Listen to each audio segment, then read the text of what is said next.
That is another freaking great freaking big one, dude. That might be a double 10-day. Get that thing. What is going on, my homies? Me, Spaceballs, and Bog just arrived in Florida. Wait, do you identify as a beagle? You do. I got stuck in traffic out here super late last night, but it's kind of mid to late afternoon. I've been working, I've been dying to get out. I guess it's been really cold down here, like 40s and 50s at night, which for Florida is cold. The wind has just been really hard, and especially in a state that's absolutely like a flat swamp, it just rips across the lake. I have a strong belief that there's kind of two sort of situations in Florida. They're spawning and not spawning. Very simplified, right? Keep it easy. So what we're gonna do is we're gonna push up in the grass and we're gonna look for signs of fish moving up or actually already up. So we're gonna look for beds, we're gonna look for shiners. When you see shiners shallow, it usually means there's fish on beds. If that does not work out, then we're gonna kind of backtrack and move back to sort of that pre-spawn mode where those fish are getting fat, whether they're using grass lines, any kind of break, grass lines, maybe a ditch heading in, some of that offshore structure, hard spots, things along those lines. That's where the active target will help us. But it's gonna be a fact-finding mission. That's the deal. Like, you gotta put the work in. It ain't the catching, it's the process, right? So hit that like and subscribe button for me, and maybe we'll get lucky and catch a couple absolute studs.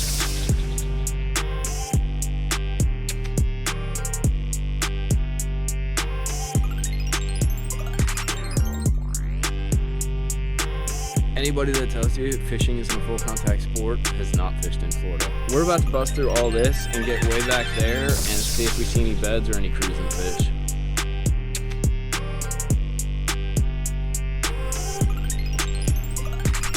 I don't mind spooking fish when I get up in here, because what I'll do is kind of creep through. You know, I don't want to be too like crazy, like obnoxious, you know, like Bob when he's snoring in the middle of the night.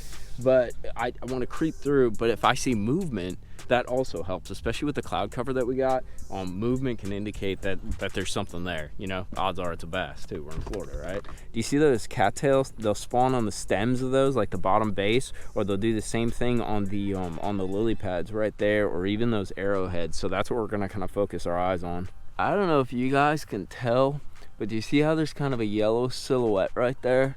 That actually looks like an old bed. I've seen like no movement. I've seen some beds, but no movement. So what we're gonna do is we're gonna push offshore just like a little ways, like 10, 12, maybe 15 foot. I'm wondering if they might have either backed off or if there's another wave that's kind of setting up to move in, cross all our T's and dot all our O's or I's or whatever. Did you know when you put a dot in an O, it looks like a...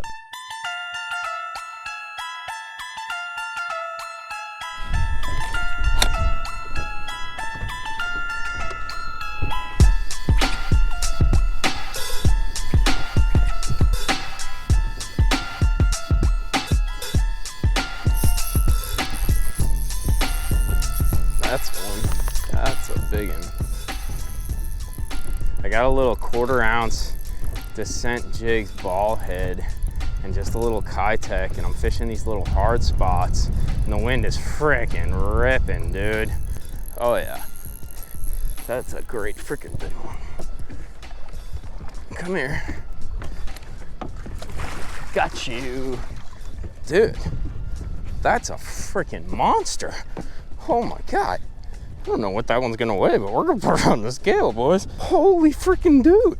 Bro, dude, bro. My homies, the wind is ripping. We just got to Florida, caught one fish up until now, just like a little like 1.5 pound, 2 pounder.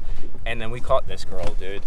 This thing is a monster, bro. I don't know if it'll make 10, but how about that, dude? What a giant. I'm gonna get her on the scale, and then the most important thing, dude, it's such a resource to have these fish, and the most important thing is to get them back. So let's get her on and see what she makes. See if we got ourselves a trophy catch.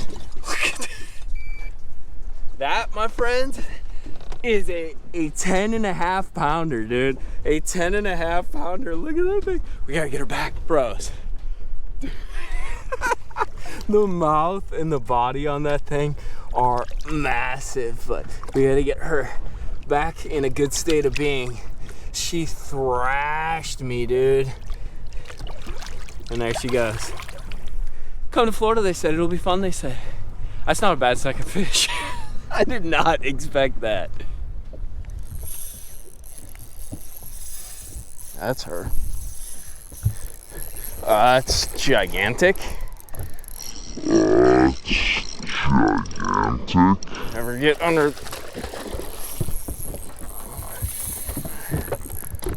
Oh my God, that scared the hell out of me.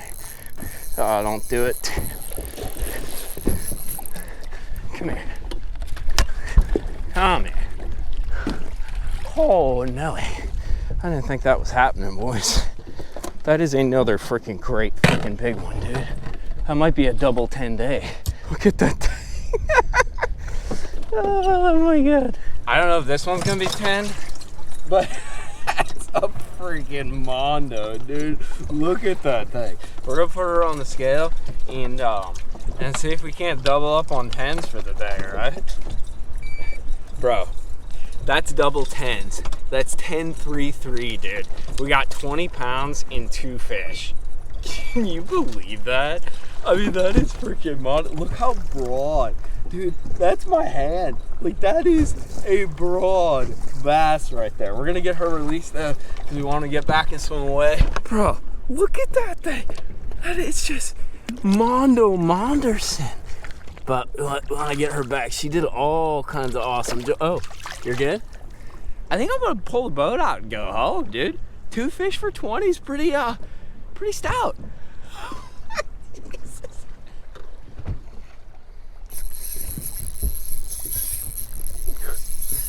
I don't know how big that one is, but she came up and shredded it, boy.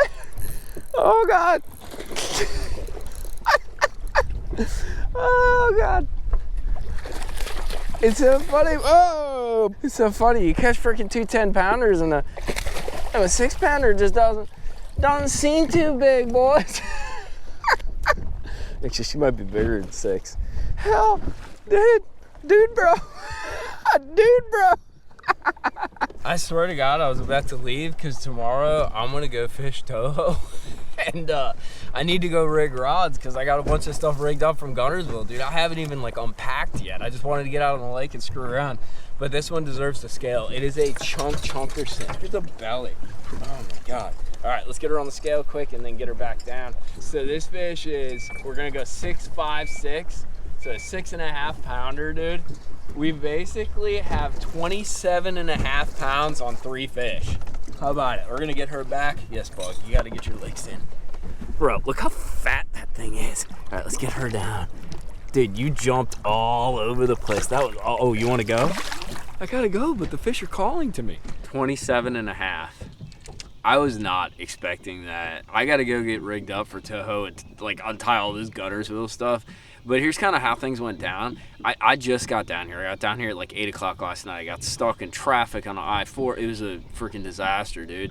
But I got out here and I ran up. You can see there's a bunch of grass behind me. I ran up in the grass and kind of looked around. I didn't see any beds or anything. And a giant front just went through, so water temps kind of dropped down. And usually like 60s is cold for Florida. And it's in like the low to mid 60s and that. So I kind of adjusted and went out and I wanted to get a feel for like how the fish are set up. And usually there's a lot of pre-spawners that are deep, and all I did was take the old trusty, you know, the Kitech. This is a little different head. This is a Descent Weights ball head, and the biggest difference between that and the Scottsboro is it has a much stouter hook. Obviously, as you guys saw, there's a big fish out here, and that standard wire or even that fine wire, I don't want to break fish off. I don't want to leave them with hooks in their mouths. You need a stout hook, even though you're still running a spinning rod.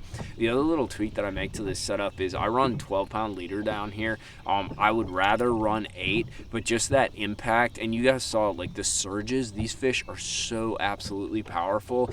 In order to kind of like penetrate that thicker hook as well as manage those surges, I have that softer rod. It's a medium light rod, but I run up to that 12-pound fluorocarbon. But really all I did was sight fish. I mean, I know a lot of you guys hate that like active target and forward facing, but I wanted to get a feel for what some of these pre-spawners were doing. So I kind of went out deep on breaks, on little like shell and limestone bars, and kind of flicked my bait around and just reeled. You know, a lot of them were suspended, some were kind of near to the bottom, but I just kind of wanted to get a feel for how these fish would react, and I got some of the right ones to react, and those are 100% pre-spawn absolute giants, dude. You saw how fat they were. Those fish were looking to move up, bed, and do their thing and make more fish that look like them. But it was an absolutely stupid day. I gotta get back to the house. Bog, you ready to wrap this thing up? Go eat some dinner and rig up for Toho. I hope I got a bunch more videos for you because this was one hell of a start. Hit that like and subscribe button for me. We'll talk to you from Toho.